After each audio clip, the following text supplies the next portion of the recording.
There comes a moment where the ride lets you go and you fall. It's part of the plan. It's what you got on the ride for. To experience falling and figuring out what to do about it.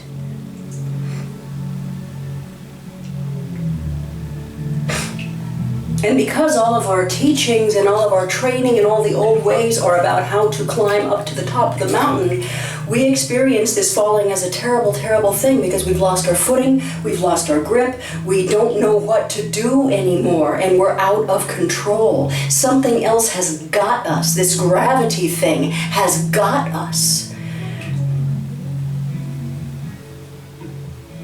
We lose track of the fact that the ride is keeping us on the rails.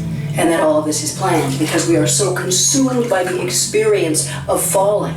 Well, in this life we're living, unlike in the Shikra ride, that falling goes on and on. It's been going on for thousands of years. We've been falling and falling and falling. And what's finally happening is we're understanding that we're supposed to be falling, that we're not going to stop falling in a sudden crash at the bottom.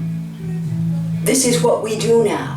We move without friction through space, and we're beginning to discover that just like we learn to walk, we can learn to fly. We can learn to navigate this new world in which the momentum is incredible.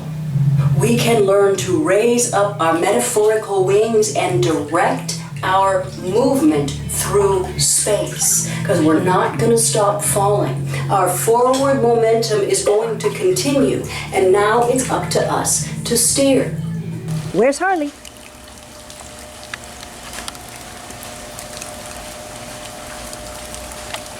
There she is. Harley decided to stay outside in the rain because she's got perfect shelter and yummy food all in one.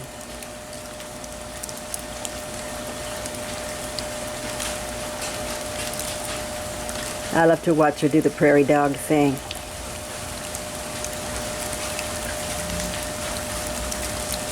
Grooming my plants for me.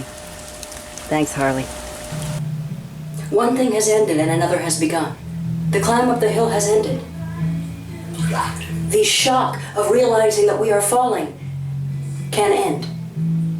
And we can learn how to fly, just like we learn how to walk. We can do it again. We can feel that way again. We can be that excited about being alive again. We can become the kind of being we have only imagined. The first step is to let go of our sense of shame and unworthiness, because we are not like unto the avatars or the prophets or the gods or whatever label you have put on those who have the powers that you don't. It's a false distinction.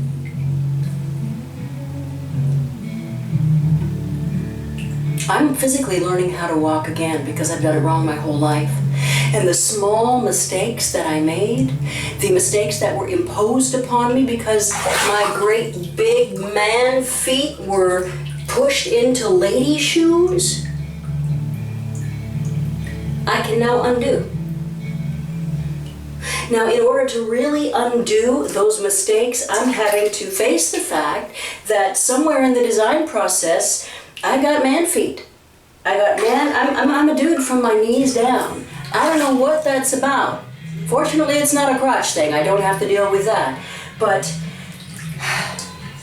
the next thing that I have to do to educate myself about what it means to be in this body, in this place, in this time, is let my body express itself.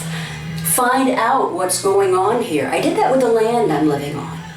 I let it tell me what it is. I discovered from the place where I am what can happen, and it's turned out to be a really beautiful thing as all the pieces of the system come and introduce themselves. And now I'm allowing the same thing to happen with my physical body. I don't really know what's going to happen when I walk through the world on man feet. Let's find out.